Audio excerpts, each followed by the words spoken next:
ถโลตัสอำเภอพลวันที่ 7-9 มีนาคมนี้3วันเท่านั้นที่สุดแห่งอาหารทะเลสดฟิวตลาดนัดและสินค้าอาหารสำเร็จรูปต่างๆยกทะเล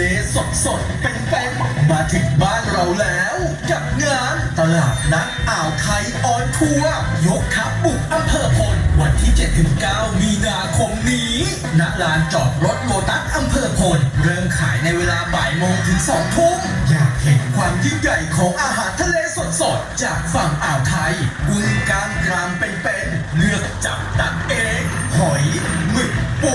ครบขนมาเต็มระบบขนกันมามากกว่า2 ตันหอยมีจำนวนจำกัดหมดแล้ว